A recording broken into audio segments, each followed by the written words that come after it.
This is about gluten-free flour.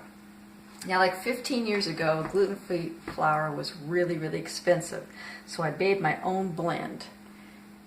What I did is I took 50% brown rice flour and 50% masa, and I mixed those two together. And the reason why was brown rice flour was expensive and masa is cheap. And when you put these two together, you get a nice texture of your product. I made my pancakes and my breads and things. My first attempts were out of this. It does not taste like wheat.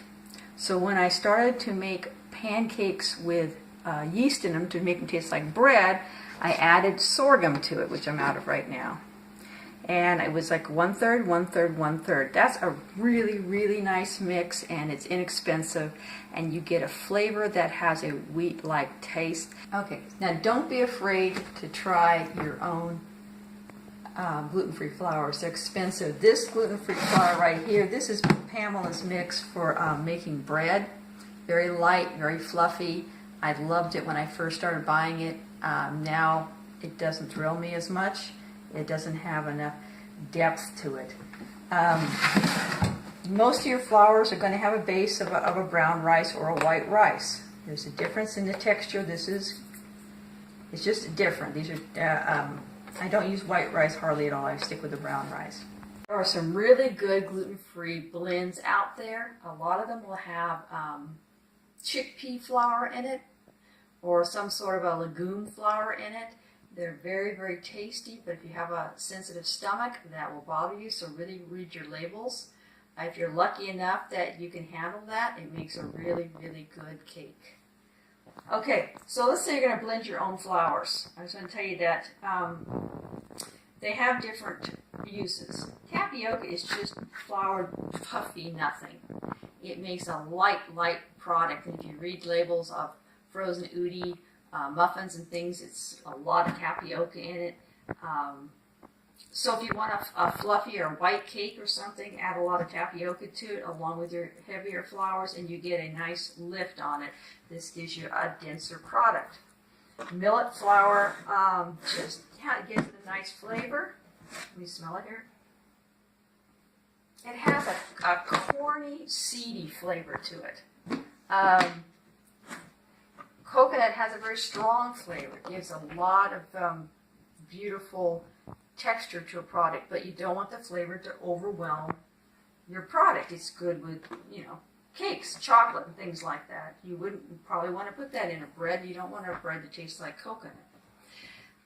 Another great thing is oat flour when you can get it, but you can also just take oats and you can just grind them up and you can get a nice oat flour.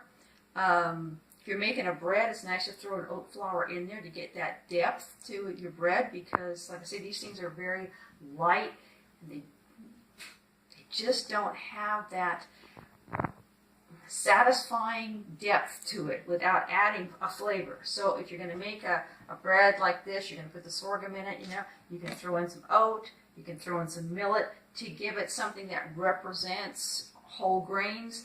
Also, a nice thing is almond meal or ground almonds give it a nice flavor. All right, sweet rice flour and white rice and tapioca, that's all for your cakes and your pastries. And for your breads, you want a heavier thing. You can actually even use cornstarch in things. I haven't really gotten into it yet, but I see a lot of recipes that actually have cornstarch. It's hard to imagine cornstarch being a substitute for flour.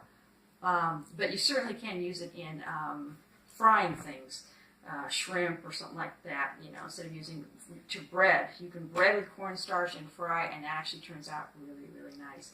So, in conclusion, don't be afraid to experiment. Mix these flavors, taste these things, and you can see what you like in your own cooking.